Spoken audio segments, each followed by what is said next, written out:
Greetings. We are in the lab. We're in the lab again this evening, and this is a special show. Like I said, all our shows are special. This show right here, we got straight up family on this show right here. We got straight up family on the show. You got my brother, my partner, somebody I admire, got mad respect for and mad love for, my brother, Wesley the Wordsmith in the house. Yes, my brother. Glad to have you on Run Tell That. Bam.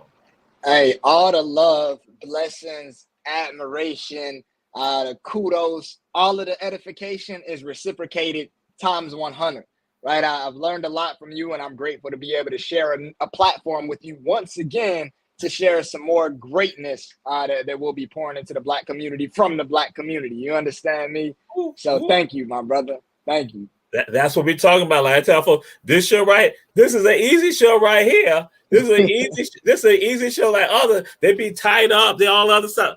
This show right here, like I told folks, this show is easy because I got my brother, and that's why we talked about this show. Hip hop philosophy, however you want to do. I like going hip hop spoken word philosophy because again, it goes into a lot. And some people don't understand it. So my brother, I'm going to do this right here now, West. This is what I do all the time with people like, who are you? Who are you? Who is Wesley?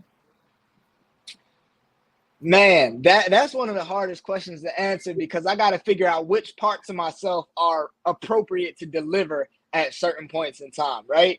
Now, at this point in time, we talking hip hop culture. I'm Wesley the Wordsmith. I am an HBCU graduate of the illustrious University by the Sea, Savannah State University. I am a wordsmith. I am a leader. I am a professional engineer. I am a business owner, and so on and so forth. I serve on the executive board of Way of Real Discovery Incorporated that has a mission to develop the student artist. So we're on a mission to develop the student artist, much like we got the student athlete working together to amass resources in order for students to receive compensation in the form of scholarships for the pursuit of their crafts. So I've been helping move a lot of different important pieces into play for Way of Real Discovery since I was the president and then matriculated through the program. And now I am, helping with the students and alum.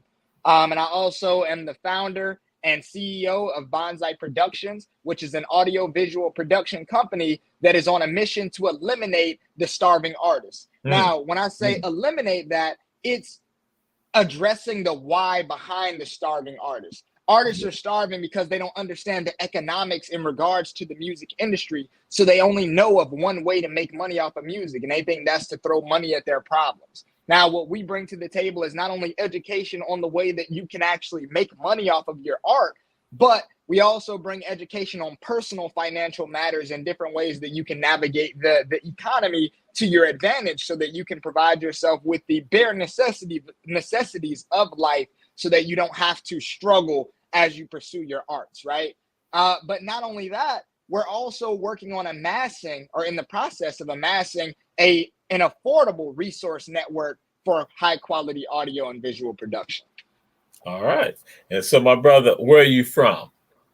I am from many places. I don't, this is a hard question for me too, right? Give it to the people. Yes, sir. So I was born in Cleveland, Ohio. I spent a few years of my life in New York. I moved down to Atlanta and lived in various areas in Georgia that were in proximity to Atlanta. Then I moved to Savannah and spent, a large portion of my life in Savannah, and now I live in Miami, Florida. So I always have a hard time picking which area that I want to represent, but I represent them all, right? I represent them all. And that's it. That's the acknowledgement. They're acknowledging those ties, So now, my brother, we're going to throw this out there too. You can do this also on Run Tell That. We have people say, who inspires you? Who inspires you? Who inspires you? Who are the people or person that inspire you? Oh, that's an easy answer right there. Dr. Jamal Toure, man. Come on. Like, to be honest, like, in all seriousness, and I know some people like to hate on my boy, Dr. Jamal, when you be out here on his Earth Angel activities.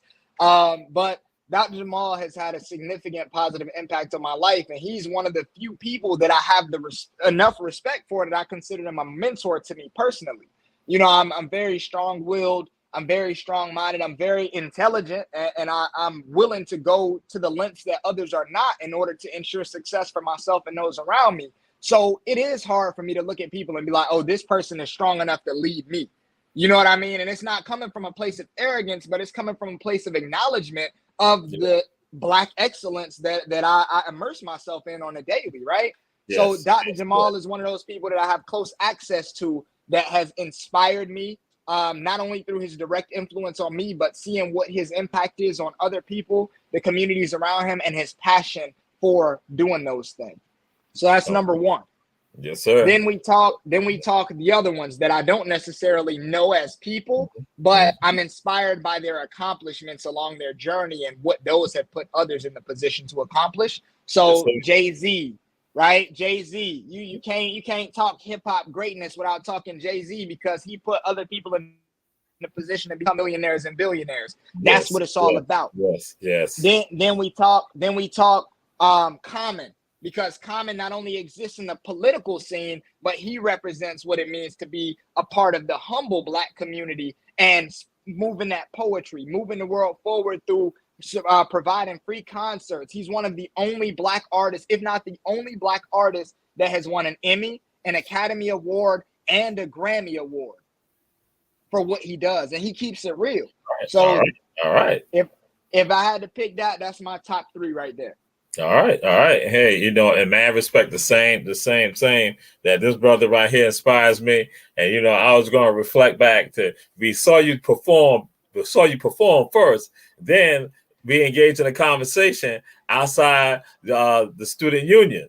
And so then I'm like looking like, yo, this brother got some thoughts. This brother got some opinions. This brother right here, and other people around me, they were mesmerized that it was coming out. That's right there. I'm like saying, oh, okay, this brother right here.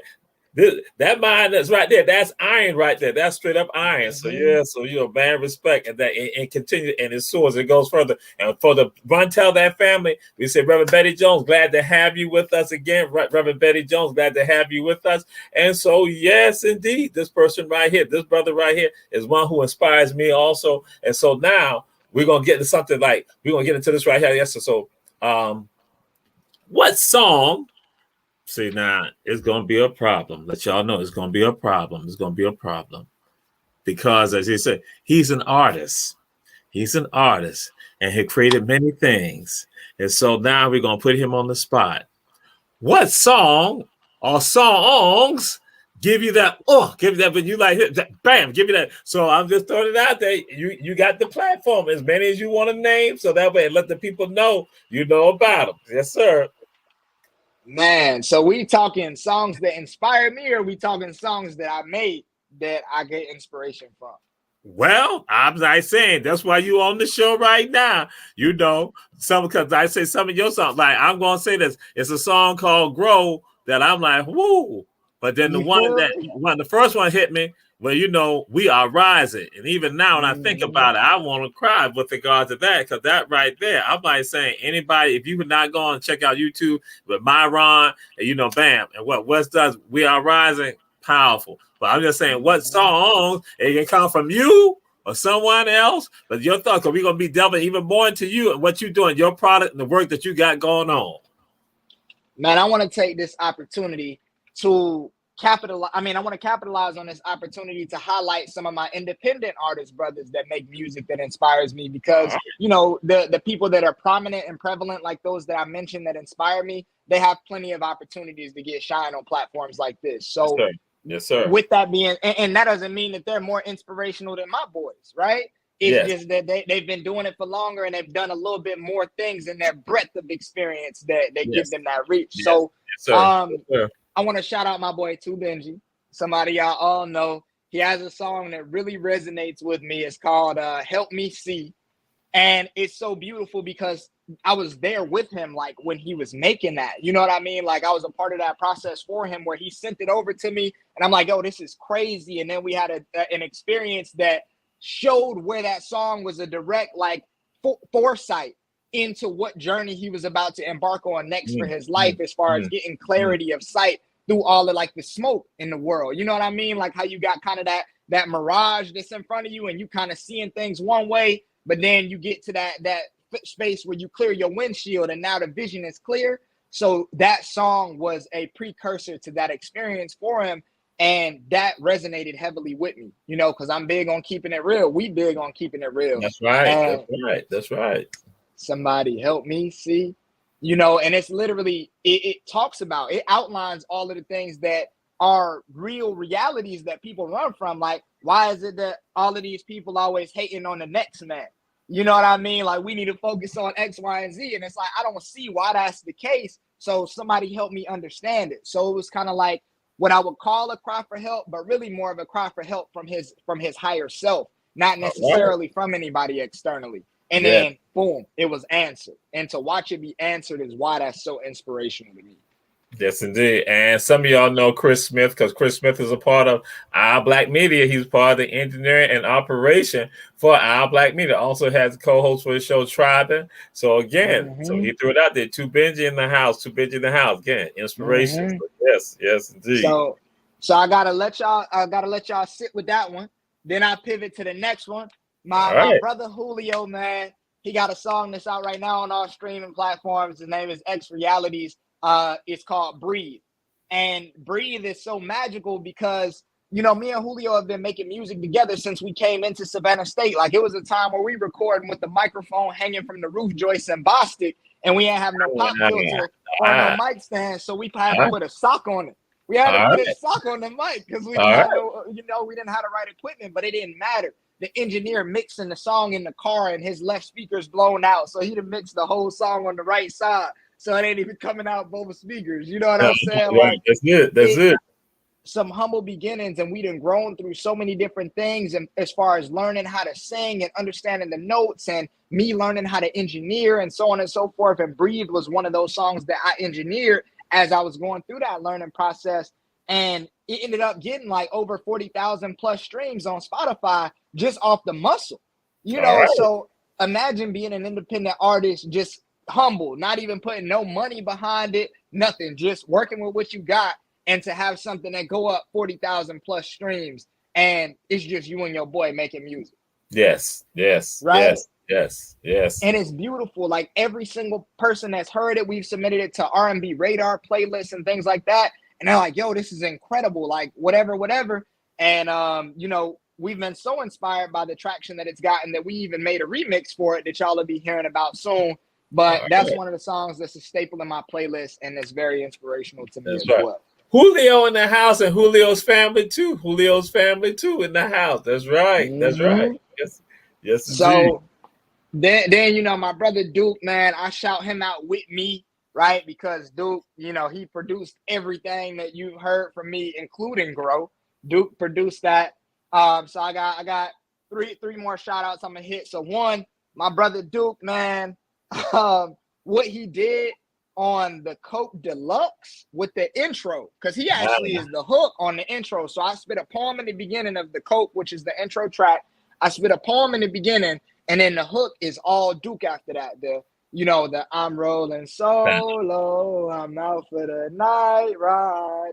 Like, he's literally talking about like how he feels alone in his moments of darkness, and how it literally takes him on a journey. Like, you know how you go on a like a solo ride at night where you go to like one of your favorite places, and when you're just dealing with a lot of stressful situations, you just jump in the car and you just get to rolling. It might be raining a little bit. You either riding in silence or you got a little tune playing, but you just kind of in your thoughts, you know? Yes. And you know how Eminem, when he wrote Stan, how you heard Stand by Right. Eminem, Yeah. right? Yes. It's Yes. very popular. That's one of my favorite songs by them. Mm-hmm. But how he's literally following this fan as the fan is on his journey, and he's like stressing because Eminem not responding to him. He's like, I'm your number one Right. fan. You didn't even dap up my nephew. You know, hey, my wife in the trunk right now. I'm finna drive this car off the bridge. Like, these are my thoughts as I'm driving. Now, that's crazy. I don't encourage that nobody do that. However, what I'm referencing is the feeling there as far as going on that journey as somebody's going through that tough time. It's like a therapeutic experience. So I love what my brother did on that right there. All right. Yes, indeed. Then, yes, indeed. My brother Inu, man, he has a song.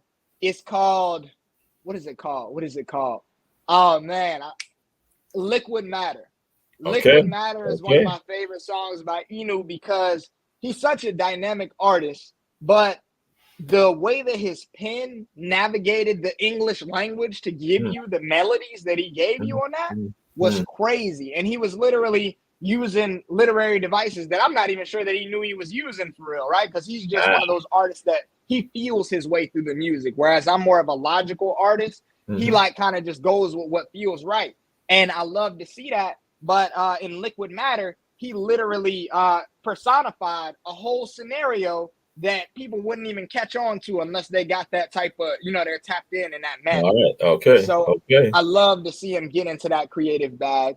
And then, the last one, I got to shout myself out on this. I had to save myself for last just to make sure that if I started getting long-winded and we had to move subjects, that my people took the forefront. Right, you understand what I'm saying? That's it. But man, I got so many of them. Go ahead. Grow. I'm gonna hit you with that right there because that's been a staple in so many people's lives. So not only like just for what it is, but the impact that I've seen it have on people that literally defied time. I dropped that in 2019. I recorded it in 2017. So when you look at that, we're here in 2022, and what did you bring up when we got on here? Grow.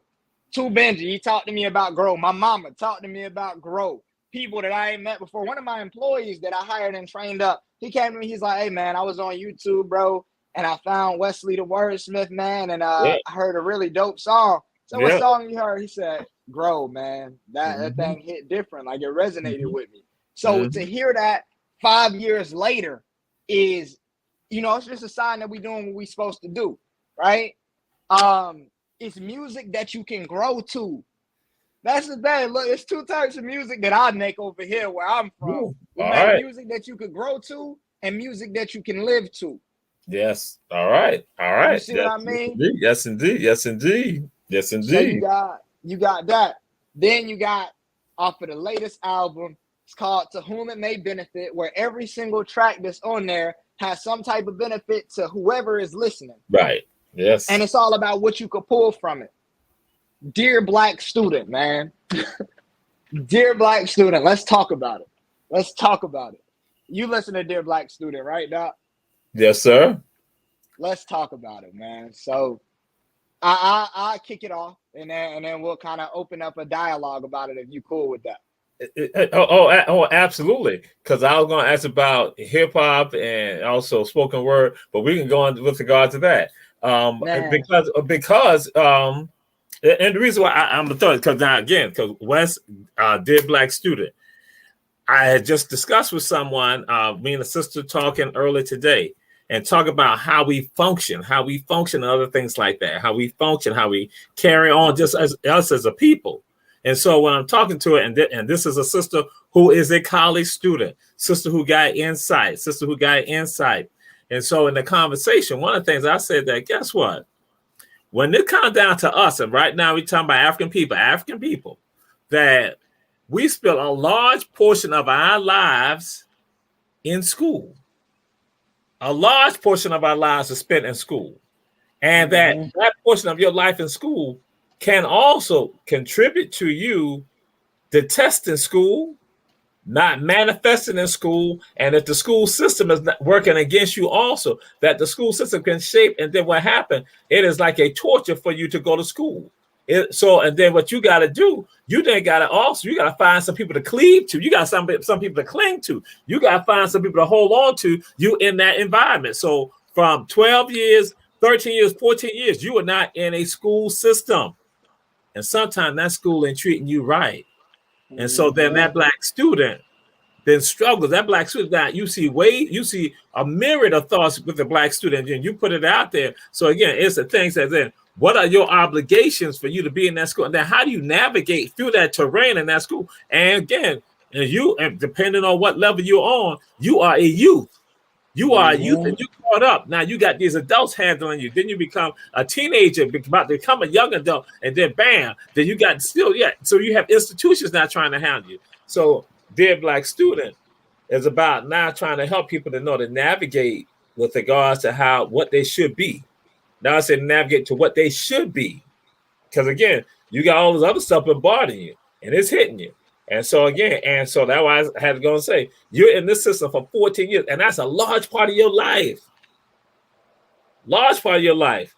And it can be detrimental to you. Yeah.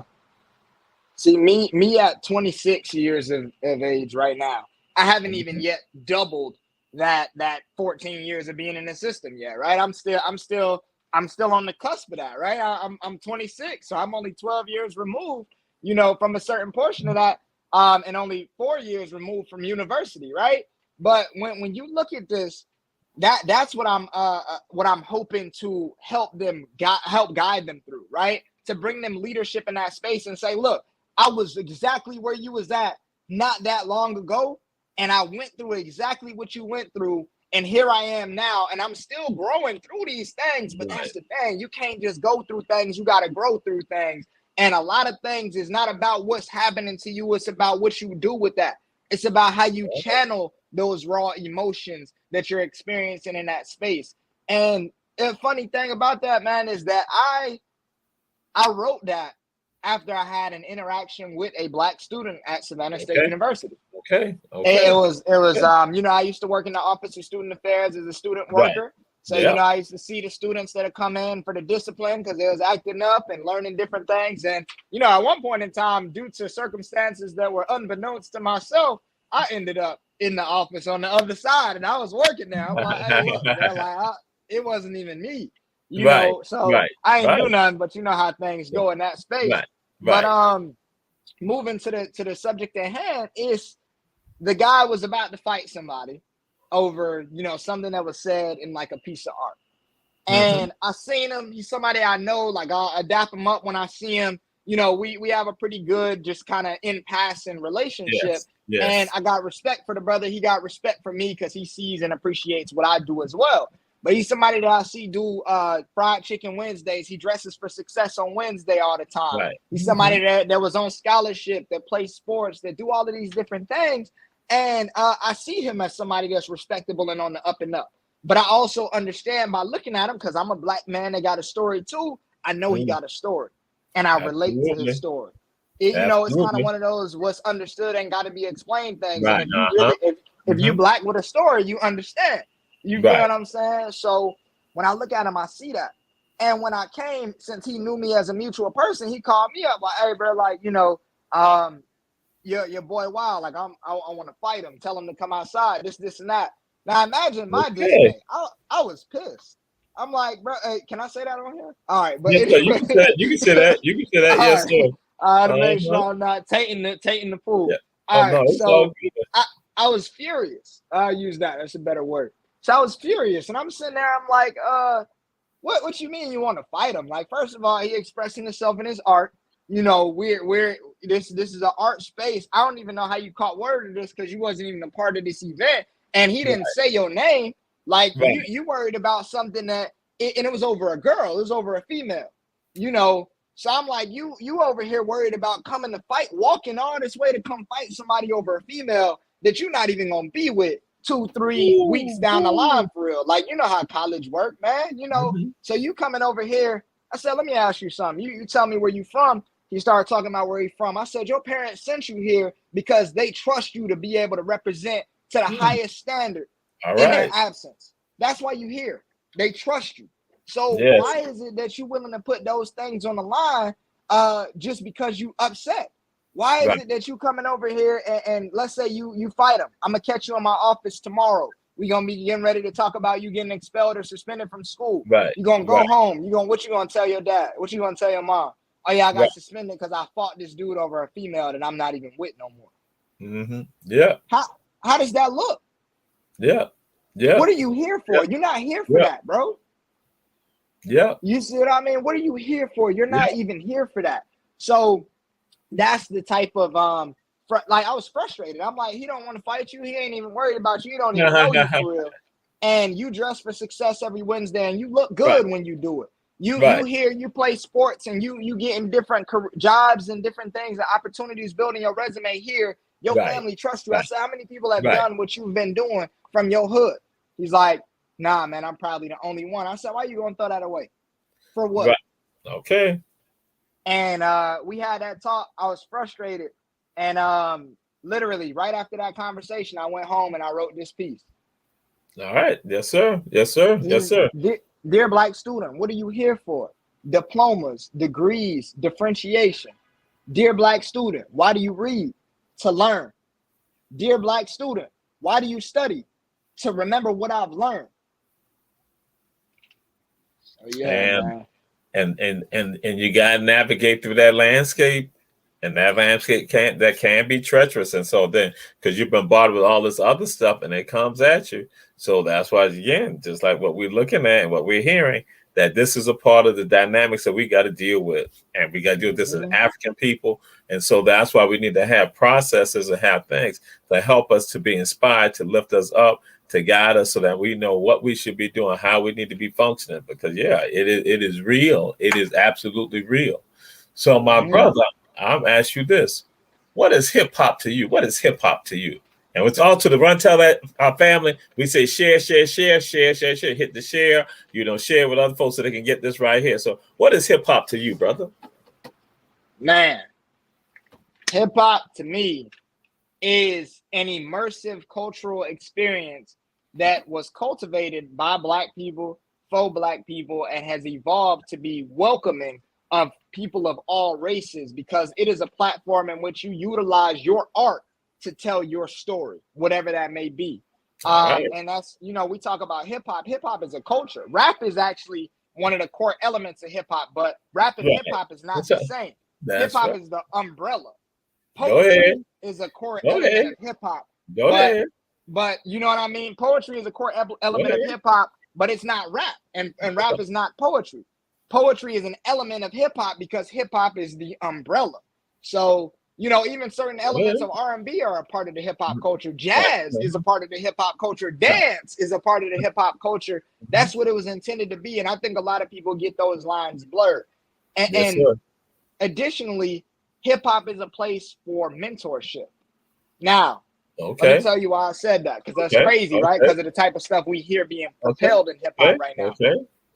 Hip hop is a place where you come to learn about history in different demographics and in different geographic locations and different wealth classes. But this is the issue here, is that has gotten lost. So now you have a lot less negative mentors than you do positive mentors. And there does have to be a balance in hip hop, right? There has to be a balance between the negative and the positive, because duality is important. Just like you got God, you got the devil, you got light, you got dark, you got love, you got hate. The world would be out of balance if you didn't have both. But right now, the balance of negative is overtaking the balance of positive things in hip hop. Yes, sir. Right? Yes, sir. So that's why hip hop is getting the rap that it's gaining recently. And that's why some of these things are happening legally, that are trying to make some aggressive last ditch efforts to move it. But it's not up to them to fix hip hop. It's up to us. Okay. It's up to us to fix hip hop. And why I say it's up to us is because as a community that loves hip hop, we have to choose to support the hip hop, the elements of hip hop that are missing from today's game. Yes. We got to support that. We can't say we need it and then that be the content that's not going viral because we not liking, saving, and sharing that content. Right. And that be the content that we not talking about on our podcast. And that be the content that we not helping book shows and sell out events with. You see what I mean? Because we still prioritize money over supporting the absence of something. So that's my take on hip hop, from an in-depth perspective. Right. Okay. So now we're going to move into something else. Another thing that you're proficient in, an art form.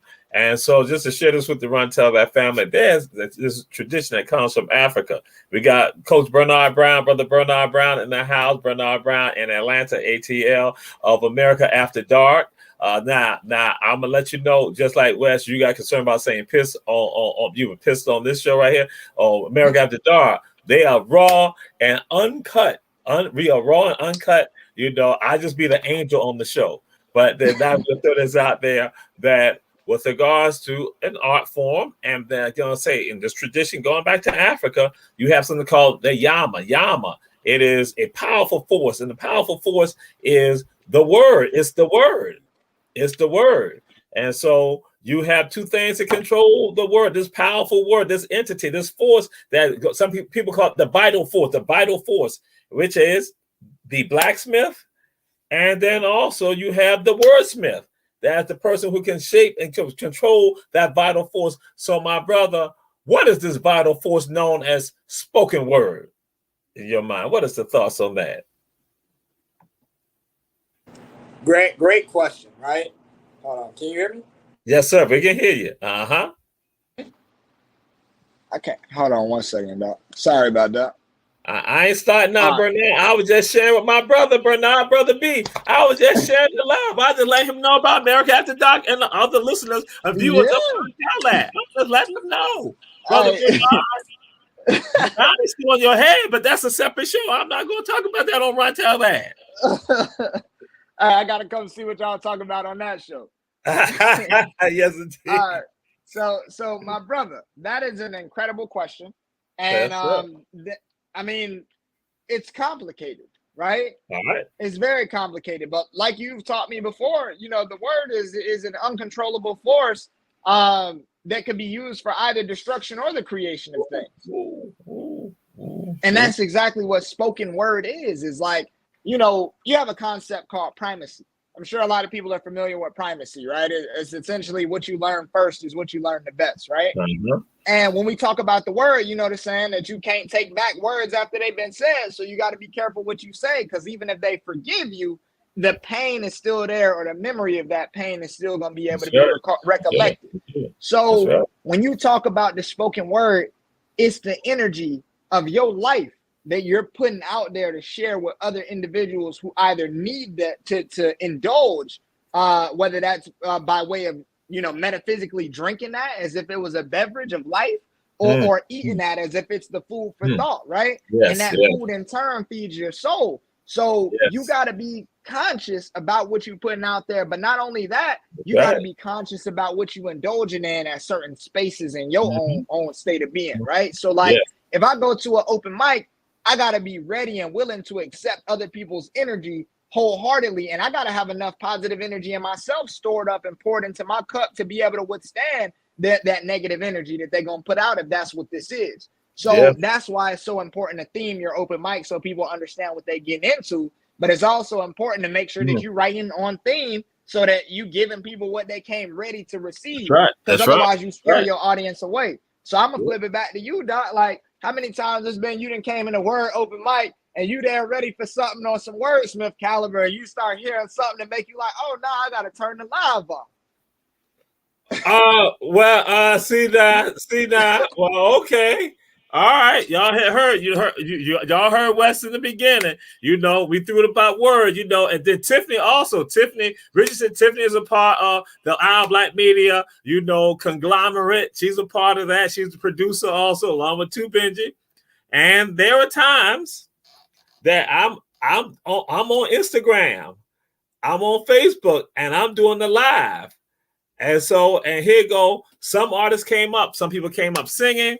Some people came up, they were like making it happen. They were like, they were doing the poetry. Julio, not only was he singing, but he also was dancing, all that going on. Then somebody else come up and they got the female bee, the male bee, they got the peas, they got all that. And I'm like, and here go, and I'll tell you what is so important when you bring that up is one of them when we're inside the student center. and that we're down at Elmore Theater, and I'm doing it, and I got some people who are in the Atlanta area. They're watching the live, and they're liking it. They're like, yeah. But then now, when that other element now start hitting, I see people dropping off. People like, oh, I'm like, okay. And so then I just had to go like, so all right, finish, bam. So yeah, you gotta understand. You know, somebody doing some rap, and again, it's positive. It's going out there glorifying us, and then somebody else come along. They talking about their bad relationship with this man, with this brother. Yeah, you know, and they be talking about somebody in the audience. Doc, it be somebody that's present. It be somebody else in the organization. Now, you know, we keep it real, and sometimes keeping it real gonna hurt somebody. But sometimes if you don't get hurt, you'll never decide that you're ready to get better. So you know, we throw that out there. But the reason that I even brought that up is, again, to talk about the power of hip hop and talking about the balance that's required in hip hop, and saying that if you're a part of certain activities or certain organizations, you got to understand the mission and you got to align yourselves with that. And if you are a certain type of person where your brand has been most well received when delivered in a particular manner, you somewhat have to conform to that in a certain way.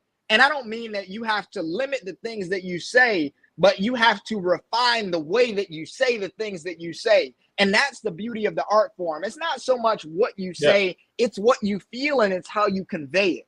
And that is the beauty of poetry. It's not limited. Your canvas is unlimited when you're dealing with spoken word, because it's not restricted to a beat.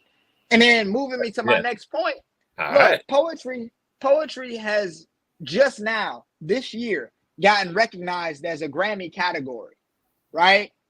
Spoken word poetry, whether recording over a beat or a cappella, has just now earned the respect to be nominated for as a Grammy category or recognized. And to the Run Tell That family, he didn't want me to bring that out. So I was gonna bring that out, but he want to go ahead and throw it on out there. So I'm gonna say this right here. Y'all heard what he just said. This brother that you see right here, this graduate of Savannah State University, this brother who's an entrepreneur, a brother who's a giver to the community, a brother who is, I'm going to say he is a philosopher, a brother who has insight, a brother who is basically turning back and reaching back and helping other people. Guess what? He's part of this inaugural group of people to now have their works to now be submitted for a Grammy nomination. So the work, and that's why I'm going to guess, I'm just going to go and get into it. Because we're going to talk about what is the work, what is the piece, brother, what is the work that now has been not submitted as part of this inaugural group of artists of your genre that's now part of the Grammys. So go ahead. The project is called To Whom It May Benefit. We did allude to it previously. And this is a culmination of pieces that I started writing in 2017, initially with the intention of creating a book, like a print book to release and be a published author. But so many different things just kept getting in my way, where my mind, body, and soul just wouldn't align with me completing the book. Like I didn't feel like I had the gas in the tank where I wanted to do it. I wasn't interested for real. I just was doing it because I felt like I was supposed to. And then I went and took this whole nother deviation into the rap realm. So I started audio engineering, recording, writing, doing all of those different things as a rap artist. And I dropped an album called The Coke Deluxe and put that out there, had a whole press release. I had a PR team. I was learning a lot of different things necessary for a successful album rollout, spent a lot of resources on that. And it wasn't received as monumentally as I would have expected with that much work put into it. But then as I sat back and I reflected, I'm like, yo, if I would have stuck with the poetry, I would have been on already. Sit with that real quick. If I would have stuck with I was almost on. Doc, remember I was performing at Howard University. That's right. I was hosting open mics at SCAD for the Black Student Association. That's right. I was the president of Word, had Word jumping. You know what I'm saying? I had Word jumping. We teaching the YMCA and Boys and Girls Clubs, poetry and creative writing, hosting the open mic. Like we had the thing jumping, Doc. That's right. And for me to completely cut that and pivot, bro, that was not the right move. But it was a learning move, because then guess what? Or I guess it was the right move. It was a learning move. Because now everything that I learned over here, I brought back. So I learned how to executive produce. I learned how to audio engineer. I invested in my studio. I learned how to engage my audience and how to brand myself. I developed press releases that show people who I am in that realm. And I came back now and said, okay, I'm gonna drop a poetry out. So I started recording some of the old tracks. I wrote some new tracks. Had my boy, we was working on a rap album. I said, stop. My brother Duke, who's also SSU alumni, spent the last 3 years in China teaching English. He started producing that. I said, bro, we cutting the rap album. We finna work on poetry. I need you to produce these around my vocals. So all of the techniques that I learned in that space are what allowed me to create the body of work that is To Whom It May Benefit and that is now being considered for a Grammy Award. And remember, I said it was the wrong move. We got to identify it for what it is. I told you, rap and poetry are both core elements of the hip hop culture. So I didn't make the wrong move. I made a lateral move in order to amass additional skills and gain more depth in the hip hop realm, so then I could bring all of that together and capitalize on the opportunities ahead. Yes, sir, brother. Yes, sir. Yes, sir. Yes, sir. Yes, sir. And with regard to this project, because we had some conversations also with regards to where you have seen where the art form that we call rap, where it has gone and gone off the track of where it was, and how you went back to reclaim some of that and to bring some of that to where now somebody like Bernard Brown, and he could like relate. He's like, okay, yeah, that's me right there. That's what I expect. That's what I remember. So what's your thoughts on that? Because I want you to share that with the audience, because when you and I talked about it, you talked about the project, what you were doing. I was like, yeah. Listening to something, I was feeling like, okay, yeah, this is what you're doing. You that's part of that evolution, part of that growth. The project is literally the first installment of something that is tangible, that highlights what it means to be great, to be Black, to be creative, to be open-minded, to be free, and to be accepting of the experiences that we go through. So when we talk about that, it's like I said, remember, the purpose of Bonsai Productions, my company, is to eliminate the mentality of the starving artist by providing them with the understanding and the resources, the understanding of the resources that are available to them. So right now, you see me. Look, I got the polo on. Hold on, left, right. I'm trying to see it because the camera like that. Look, so I got the logo on my chest right now. I'm at 9 to 5, but I'm making it happen, right? How many times do you hear artists, oh, I don't have enough money. Oh, I can't record because I don't have expensive studio equipment, or I don't have no studio to go. If I finish school, I'll be able to be great. But school is holding me back. It's just always an excuse. And yes, sir. What we talk about though, when we talk about Black excellence, it's being able to be a master of many things, because we got the power to do that. So I'm a professional engineering manager, where I lead people there. So my leadership is cross-applicable across the board, from being the president of Word to having my own company to now being the manager of engineers in a whole different discipline. That's what we got the power to do. So you got to see where your skills translate over. But not only that, the power of the journey after your education, as long as you capitalize on your education, right? So it's something that I want to bring back to classrooms. I want to bring that back to the schools and the universities that poured into me. I want to bring that to the Black students that need that mentorship. So it's mentorship in a CD. It's mentorship in a record. You know what I mean? Where you can listen to that no matter how you feel, and you can learn from it, which is why it's called To Whom It May Benefit. A lot of us, Black young men, are missing adequate mentorship in our lives. We are. You need to repeat that again, brother. You need to repeat that again. A lot of us, Black men, Black young men, are missing adequate mentorship in our lives. And let me be more specific. All right. From proficient and capable Black men. Woo! Y'all heard that. You heard Wesley. Again, proficient and capable Black men. We got to be that. The ones who are responsible, those who are capable, those who are proficient. We got to be that, so that that way younger brothers can be guided, understand how they need to function. Yes, indeed. Let me show you how to make your story sound dope.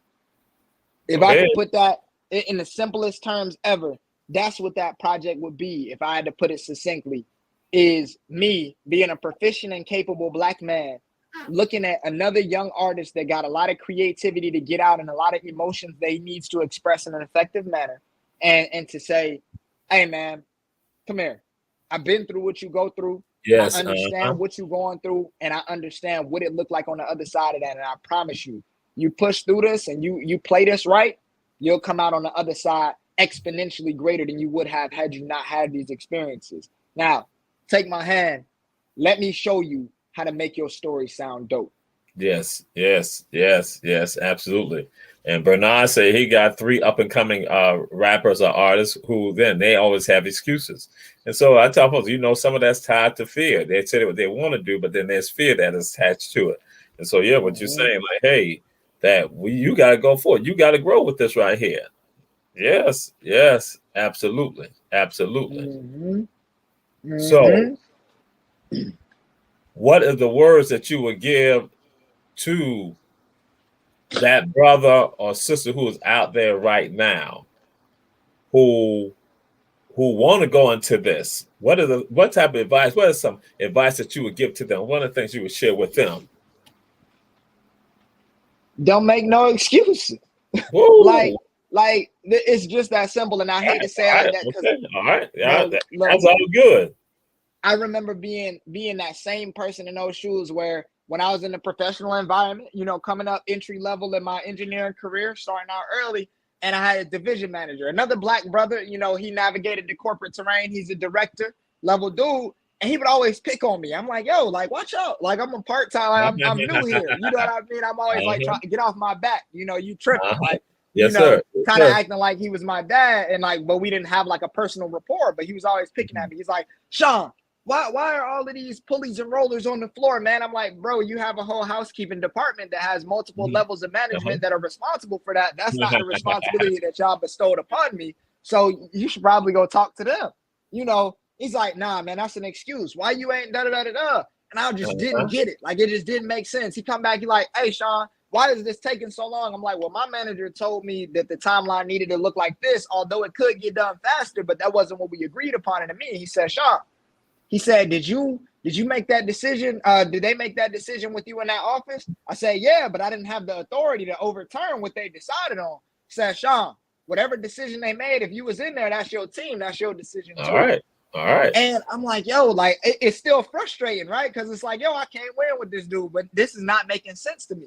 But it wasn't until I was responsible for the success of other individuals that it all just started snapping into place for me. And I recall this brother oftentimes when I'm leading. And it was that he came to me, he said, hey, Sean, he said, I see everything you do. You have incredible potential and you excel in everything that is asked of you. All right. So that's why I come to you and I pick on you, because I don't want you to make excuses that'll limit your success. So I'm always trying to keep you on your toes. And that's the thing. Where there is a will, there is a way. And if you make excuses and you say that school is going to stop you, it's stopping you from pursuing your dreams, then you don't even know what you want to do for real. And if your dreams is real, because you know how many times people will say that if I had more time, I would do more, or I would do this, or I would do that if I wasn't in school. And I look at them and I say, would you really do that if you had the time? They say, yeah. I say, okay, so what about that 1.5, 3 hours that you spent in the student union? Why you wasn't doing what you said you would do if you had the time? Because I seen you spend 3 hours in there. What about that time you watching your stories in the skipping class, or when I see you hanging out with your friends around campus? How you not doing? I seen you at OT the other day. OT. Why you wasn't pursuing your craft there? And when you start asking those questions, what does it do? It makes them start tripping. They like, oh, don't tell me that if you had the time, you would do it, because you got the time and you're not doing it. So don't make an excuse. Find a way and find you somebody that you can learn from and be humble enough to receive feedback. If you're not getting feedback, find somebody you respect and you go and you seek that feedback. That's it. Yes, indeed. How many times do you call me more, or do I call you more? You call me. You call me. I call you more. Wow. And let me know what's going on, what's transpiring, and what you're working on. So yes, yes indeed. Because I need that. I respect you. And you somebody I identified as that early on. So every time that something is going on, I seek that feedback because I know that when I'm quiet, I don't get the resources that I need.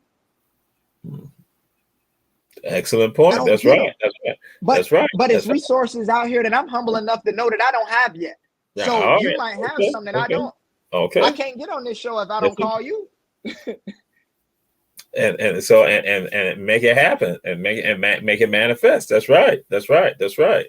So now what we want to do is find out from you, how can the audience and others get your product? How can people do it? What are all the forms that they can get your product? How can they contact you? Because some of them, not only, and let y'all notice, he is also a motivational speaker. He's also a motivational speaker too.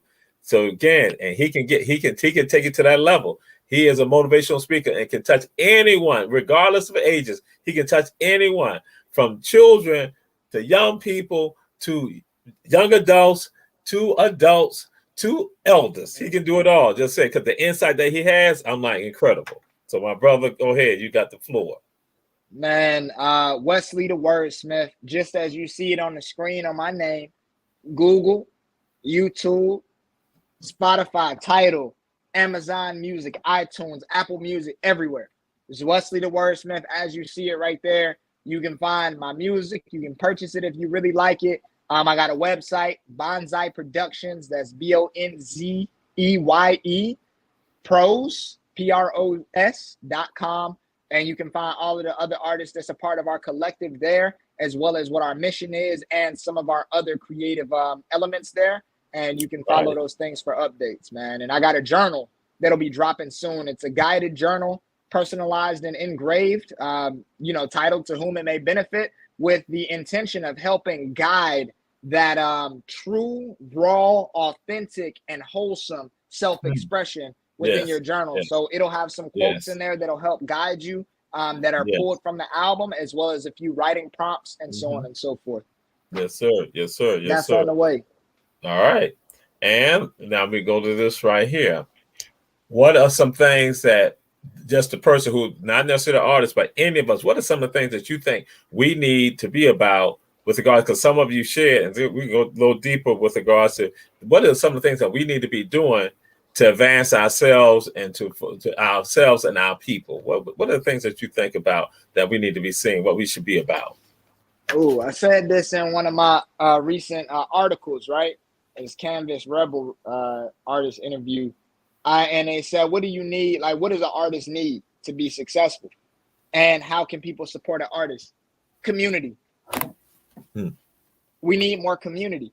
We always talk about how much we love each other. We always talking about community. But guess what? We go to Gullah Geechee and Riceboro, right? It's 20 people there. It's 20 people there.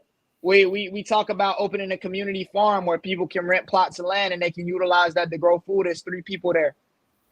we talk about run and tell that. I don't know how many people on here, but I know I know well that there's not as many people on here that should be as it should be, as it has as the value. It doesn't directly correlate with the value that this show adds. So, yes, sir. Yes, sir. But people know about it. It's out there. It's presented. It's marketed. It's showcased.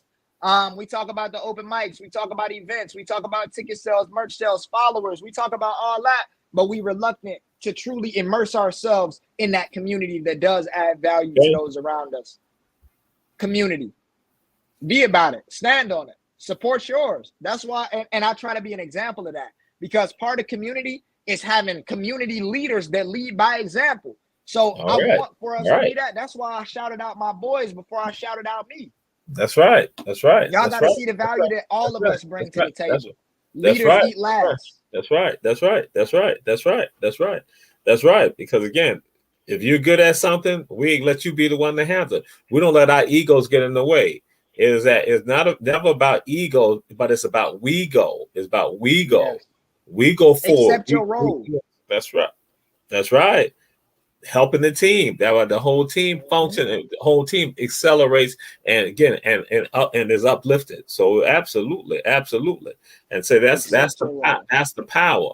And so we're going to be closing out right now, and we're going to give you the last couple of minutes, just again, leave the people with something that they can take with them, because they're taking stuff right now, and something else that they can digest with regards to what they have heard, what they have seen with regard to you, and what they need to take with them, even if they never see you again physically. Accept your role in whatever capacity that is within your community, because can't nobody do what you do the way that you do what you do. And the same is true for the other people that may serve in a capacity that you don't. And that, to me, is the true definition of humility. It's not shrinking yourself, but it's playing to your strengths whilst acknowledging that other people have strengths that are not yours. Okay. Right? Okay. So that's one of the realities. And then yeah, I mean, that's what I got. I'm gonna leave it like that. I'm gonna keep it real simple. Be accepting of your role, play to your strengths, because your strengths are only yours. And we appreciate that, Brother Bernard Brown said, great show, great young man, you deep. Thank you, brother. So that's why, again, we play to our strength. And so that way, when I'm on America After Dark, which is Bernard Brown's show, that's why I must be the angel. I must be the angel. And on another show called Ebony Sports Reporters, I must be the same one on the show, because again, I go with my strength. Bernard Brown takes the attitude that he can just beat up on me and all that, but that's because of love, because he's trying to treat me like, I'm the little brother, something like that. He just feels that he can slap me around. I just got to take it. And he even said to me last week, the one thing I say about you, we beat up on you all the time, and you just be right there. So again, I know my role. I understand my role. I function in my role. But that's what it's about. And that's what, because sometimes we get besides ourselves. Like I said, that ego jumps in there. And so America, listen to me. He told me, don't listen to me. No, America, listen to me. Y'all know, y'all see, y'all observe. Y'all see him grabbing me up and stuff like that. Symbolically, y'all see that. How he go get a hold of me. But yeah. But again, we let that ego come in. Ego comes in. And it is damaging to us. And so that's why, again, what we try to do, and that's why I'm so glad when you had shout out, when you said Too Benji, because Too Benji, like right now, we are able to do what we do with Our Black Media based on Too Benji and based on Tiffany. Again, they all, and what Wes was saying, some people are all 1501. Our family is 1501, that we are in this 1501. And then hear people, Tiffany going to say 1501. People don't understand the conglomerate, what that is about. We are 1501. And that's why I say the inspiration that you've given me, the much love you've given me, it is reciprocal also. And, we just right there. And so I am so ecstatic, again, that you have been nominated. You put in that group for people to be nominated for a Grammy. I'm like, that right there is an honor of itself. And that goes to show the people out there the type of work that you are doing, and that y'all need to be a part of it and join it and ride the wave, catch the wave. Tap in with me. And it is accessible. Remember that. Go big, do big, think big, dream big. Thank you, Jamal. Thank you, Brother Bernard Brown. Like I said, y'all connect with me. I show love back to my community. That's right. And Reverend Betty Jones and everyone, we say we appreciate y'all. I'm just going through it because Bernard been making some comments. I got to like Bernard comments because I don't want to have no issue with him. I got to like his comments. But But again, we appreciate y'all. We say again, go forward. Think big, be big, because that's our destiny. And my brother Wesley, love you, brother. Appreciate you. And again, we're going to have you back on. And now we're going to get a little deeper, even a little deeper on something, because you got the conversation in the word. And so we say to the Run Tell That family, we see y'all next week. Peace and blessings. Peace.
like this. I like this.